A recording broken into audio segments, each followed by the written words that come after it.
Welcome to today's segment, a re-examination of the Watts family case.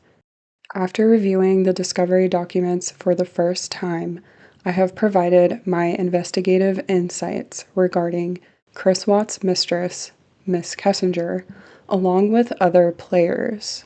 We will examine inconsistent statements to investigators. Kessinger's interviews contain contradictions and claims that do not align with phone records and digital evidence. Therefore, her credibility comes into question when her statements conflict with verifiable facts. We are going to assess the status of the affair between Watts and Kessinger during the North Carolina trip. How Kessinger told investigators she distanced herself from Chris Watts during the trip so he could fix his marriage. Yet phone records indicate Kessinger and Watts continued frequent daily communication. The result is her documented behavior contradicts the image she portrayed to investigators. And lastly, post-crime behavior, which includes her attempt to destroy her SIM card, that she demanded friends and family delete photos and messages, and the fact that she discouraged investigators from questioning a potential witness. Disclaimer. Let's quickly discuss an argument that is commonly made about Miss Kessinger in relation to the case. I want to acknowledge that fear, panic, and reputational damage can cause people to act irrationally, even if they are not involved in a crime. The presence of concealment does not automatically prove criminal complicity, and that is why I have brought forth evidence that strongly suggests Kessinger's behavior was outside the realm of normal self-preservation. Guilty knowledge in the context of the law refers to awareness of facts or details that indicate involvement in or awareness of wrongdoing, either legally or in criminal investigations. In simpler terms, guilty knowledge refers to a person's awareness of wrongdoing or their intent to deceive. In this segment, we will attempt to determine whether Kessinger possessed knowledge of wrongdoing or a deliberate intent to deceive. Implications of human behavior. Would a person without guilty knowledge or a reason to mislead investigators attempt to destroy evidence? For example, their phone's SIM card or Snapchat messages, text messages, photos with the affair partner. Would they ask friends and family to delete all photos of them from social media, or ask friends to delete text messages discussing their extramarital relationship? All things which Kessinger has in fact done. In this assessment, I am not asserting that guilty knowledge refers to participation in the act itself. I am referring to whether someone possessed knowledge of criminal intent or wrongdoing and then acted in ways that suggest deliberate concealment. The conflicting statements and behavior patterns exhibited by Miss Kessinger are not necessarily evidence that she committed the act, but they are evidence suggesting that she may have had knowledge of Chris Watts' state of mind before and after the crimes. In looking at this case, I continually ask myself, is the behavior demonstrated by Miss Kessinger the behavior of a clueless mistress who was blindsided by her lover's actions? The question isn't whether Kessinger panicked. Regardless of guilt, a person in this dynamic would reasonably feel panicked. The question is, did investigators examine the implications of deliberate digital destruction in the context of a homicide? In addition to analyzing the discovery evidence and Kessinger's behavior before and after the act, I am further asserting that investigators may have failed to sufficiently investigate her. We will discuss specific moments where investigators failed to interrogate Kessinger when she presented false facts and inconsistencies. We will deconstruct the material evidence and how narratives told by Kessinger fail to align with verifiable fact. We will analyze recovered evidence that contradicts statements made by both Kessinger and Watts. And we will discuss how Kessinger was granted protected status immediately upon presenting to investigators, despite a lack of credibility when cooperating with the investigation. The significance of the North Carolina trip. On July 31st, 2018, Chris Watts flew to North Carolina to meet with his wife and daughters. He had spent the past few weeks with Miss Kessinger, his mistress, living like a bachelor. In interviews with investigators, Miss Kessinger would insist that just prior to this trip, she visited Chris Watts' home and suggested that Chris work on his marriage to Shanann. She claims she distanced herself from Chris for the duration of the trip, that they were basically on a break in her mind. She states she pulled back from Chris Watts and refused to reciprocate his I love yous. However, cell phone data in the discovery would indicate that Miss Kessinger sent a multitude of spicy images to Chris Watts as they continued to correspond throughout the duration of the trip. The significance of this inconsistency highlights Kessinger's weak attempt to distance herself from Chris Watts conveniently and specifically during this trip. Why is this important? Well, this is the trip where Chris Watts recounts attempting to secretly end Shanann's pregnancy. One must then ask, how would distancing herself from Chris Watts during this trip benefit Miss Kessinger? Firstly, it would disconnect her from any of Chris Watts' criminal actions or intent during the trip. And it would further disqualify their affair as motivation for having poisoned his wife. From a human behavior standpoint, and in my humble opinion, which is based on fact, the poisoning was a precursor to the murders. The unfortunate thing about it is that Chris Watts was not caught doing this. I can't help but think that if he had been found out, that the murders could have been avoided. And I can't help but note that Kessinger distanced herself from the poisoning attempts the same way she attempted to distance herself from the murders. Anomalies and inconsistencies. When asked directly about their relationship, Chris Watts and Miss Kessinger would state that they began seeing each other at the beginning of June 2018. This would make their affair a 6-week-long event that ended catastrophically.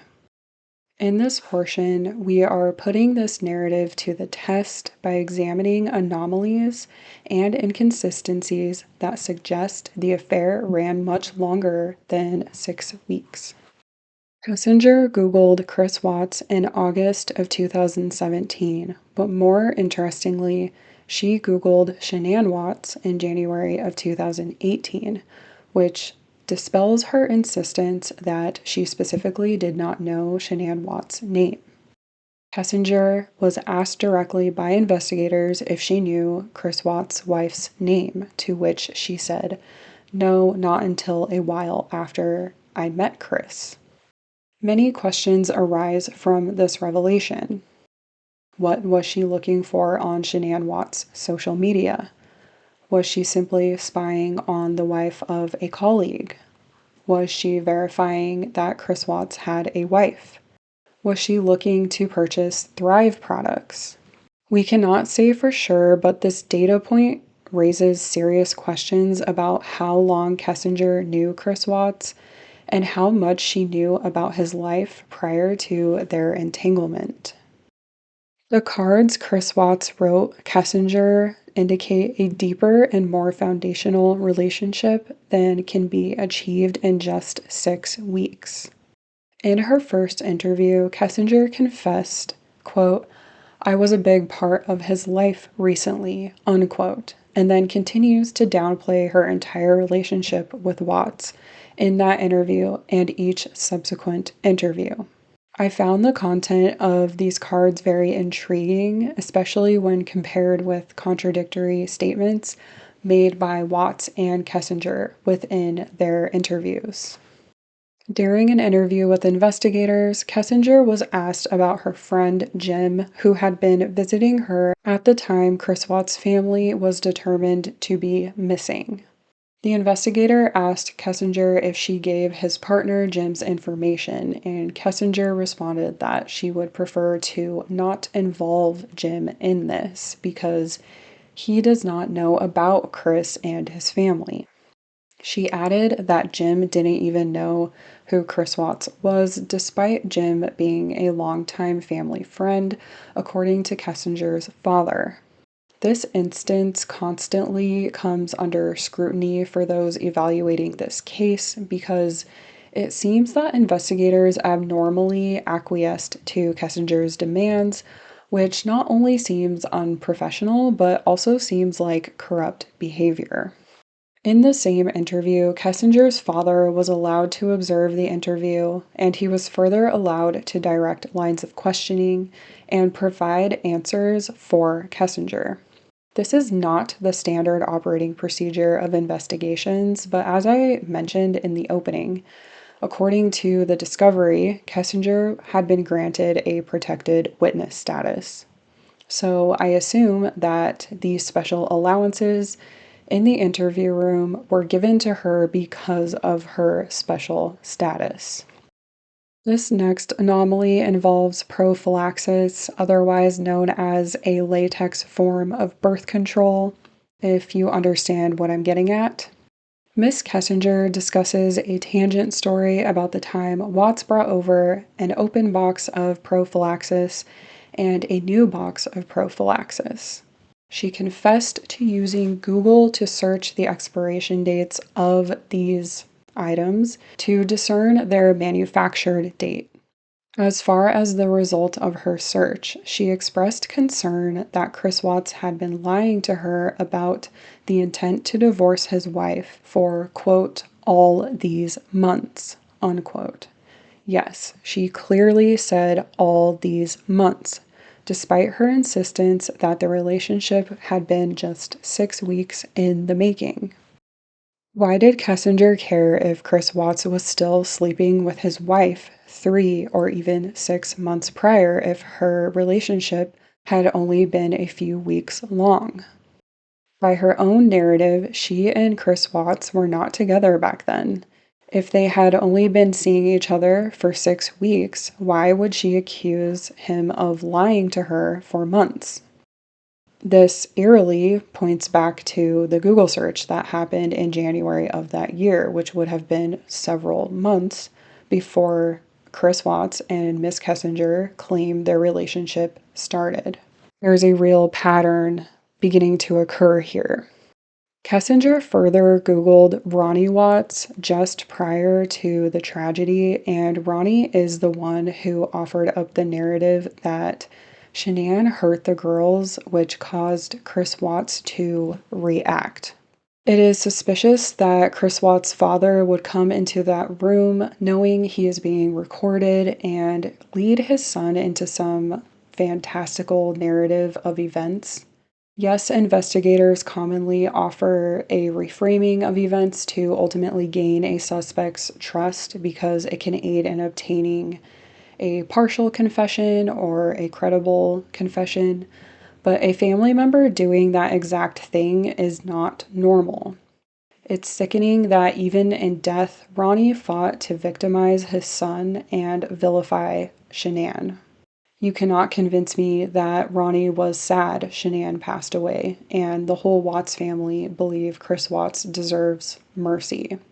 The dynamics at play in that family are beyond my scope of expertise, but they are nonetheless disturbing. Lastly, Kessinger claims she did not know Shanann was pregnant. However, we can discern that she had a habit of tracking Shanann's social media and deleting those searches. If Kessinger did, in fact, view Shanann's Facebook, for example, close to her life ending, then she would have known roughly the week of gestation according to her posts.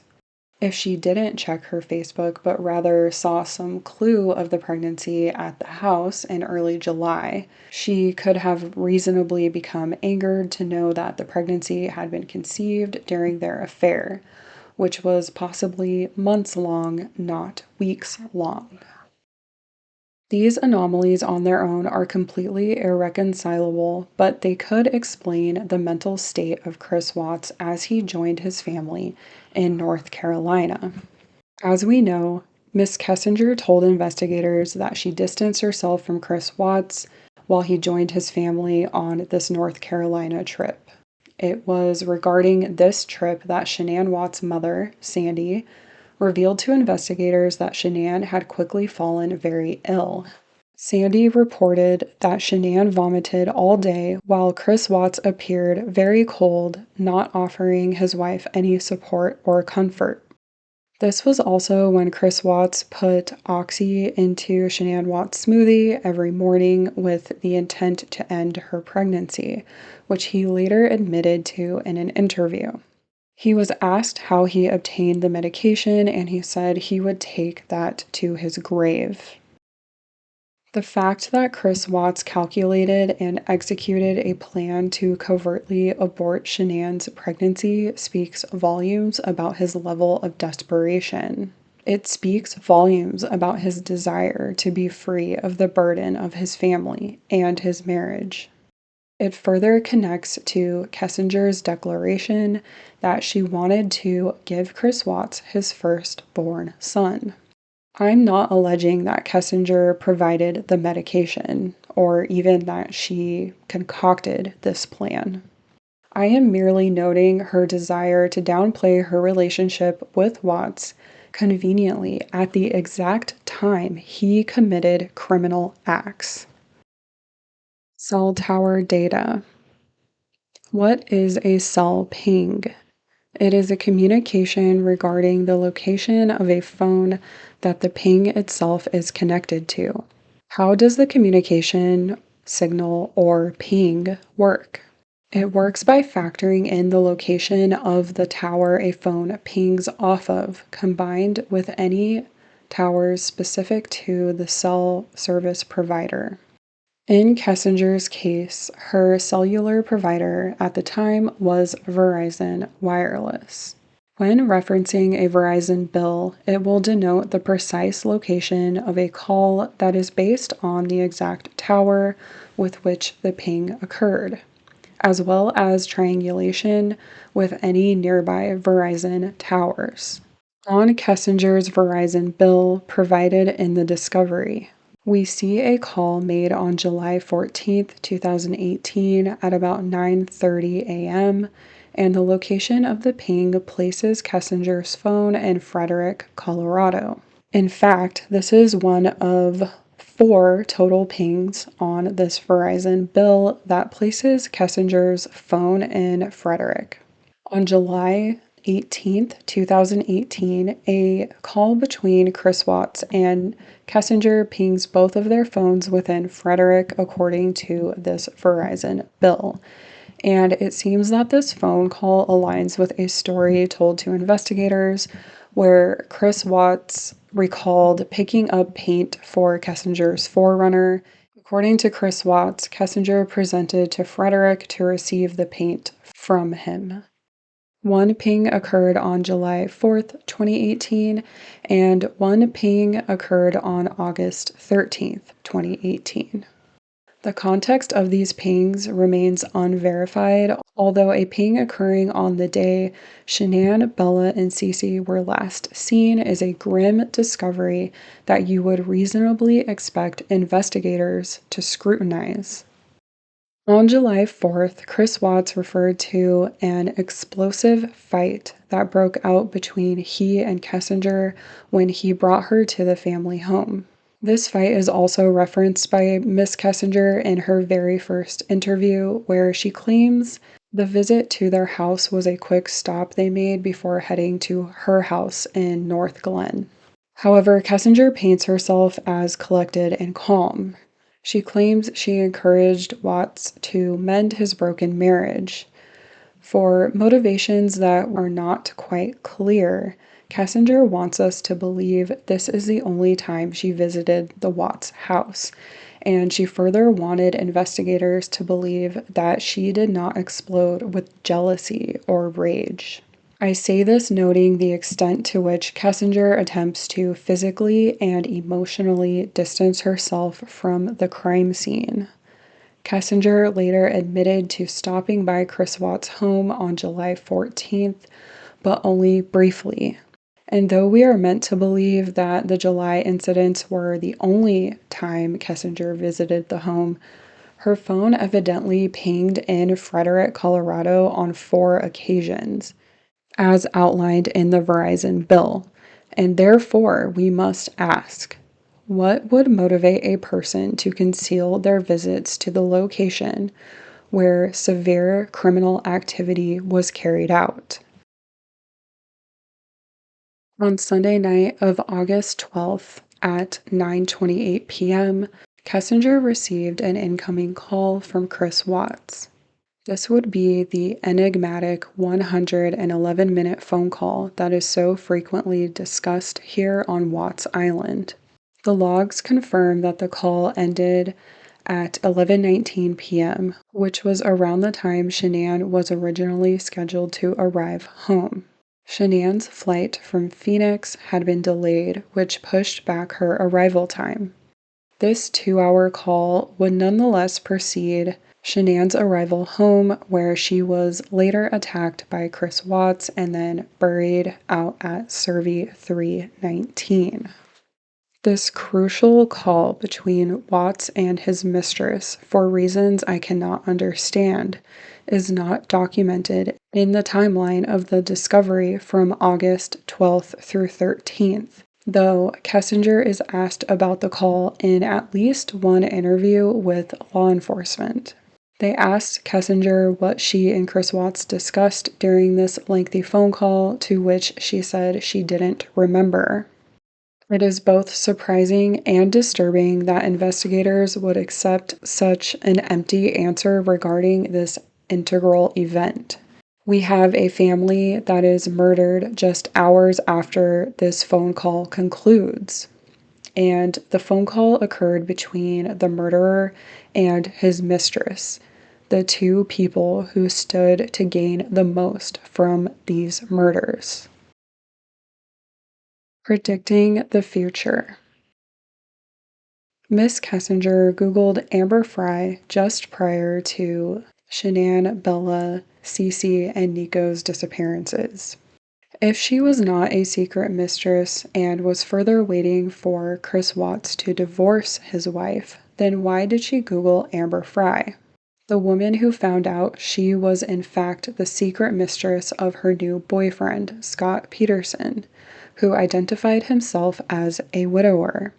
Yes, Scott Peterson told his mistress he was a widower while his wife, Lacey, was still very much alive and pregnant with his child. Miss Frey found out through news coverage that Scott's wife and unborn baby were missing, which prompted her to come forward and fully cooperate with investigators. This is a reasonable course of action for someone who is innocent of wrongdoing. An innocent person would want the victims' families to have as much information as possible to increase the likelihood of solving the case. What I am noting through this comparison of Miss Frey and Miss Kessinger is the obvious difference in moral character. In the case of Miss Frey, as soon as she was able to discern that she was a mistress to Scott Peterson and not, in fact, just his girlfriend, she went to the police to tell them everything she knew about him and their relationship. In contrast to this, Miss Kessinger claims to suspect that she was merely a mistress and being led on by Chris Watts. However, the content of their electronic correspondence and other documented artifacts tell us that Kessinger very much knew Chris Watts was in a marriage and that his wife had no idea that he was seeing someone else, and his wife didn't want a divorce. It's not like Chris and Kessinger had their affair, quote unquote, relationship out in the open. Shanann didn't know that Chris was seeing anybody because, as we know and as documentation proves, Chris Watts was seeing Kessinger behind Shanann's back. Miss Kessinger withheld information, offered conflicting statements, misled investigators, and she attempted to destroy evidence stored on her cellular phone. She was further able to predict the deaths of Chris Watts' wife and unborn baby. You have to ask yourself, why Google about Laci Peterson's case of all cases? There are many popular true crime cases of infidelity. So for someone who claimed to not know that Shanann Watts was pregnant, looking into the mistress of the Laci Peterson case is both an eerie and fascinating coincidence, or perhaps no coincidence at all. Miss Kessinger was not the only person in this equation to seemingly predict the future. Chris Watts said that when he tucked his daughters into bed that last night, that he knew it would be the last time. If we are to believe the narrative planted by his father, Ronnie Watts, that Shanann harmed the girls in retaliation of Chris asking for a divorce, then how was Chris Watts able to predict hours earlier that this night was the last night he would be putting his children to bed? Similar to Scott Peterson, who predicted his wife's death months before she disappeared, Chris Watts predicted his daughter's deaths. The logical answer is he didn't predict anything. Chris Watts planned these murders in great detail and then executed them on a premeditated timeline. And looking at the facts of this, I believe that the plan for this final act came into play when the poisoning in North Carolina failed. Chris further failed to account for certain factors relating to Shanann and her daily contact with friends and family, which ultimately led to him being caught red-handed by investigators. Unfortunately, the status of this case remains closed despite its many loose ends. The Weld County District Attorney, Mr. Rorick, has stated that he has no plans to reinvestigate Ms. Kessinger in relation to the case. DA Rorick's refusal to address widespread concerns that the investigation left too many stones unturned leaves those who advocate for justice frustrated. However, recent developments spell a glimmer of hope. DA Rorick has announced his intention to retire at the end of his current term, which means a new Weld County District Attorney will soon be elected. This brings high hopes for reopening the case and the hope that delayed justice could finally be served. This change in leadership could lead to fresh eyes reviewing the case and further investigation of characters that the previous investigation neglected to properly vet. I thank you deeply for watching through to the very end of this segment and joining the cause for Shanann, Bella, Cece, and baby Nico. They deserve definitive answers. Until the next segment, I hope you take care of yourself and do something kind this month for yourself or someone else.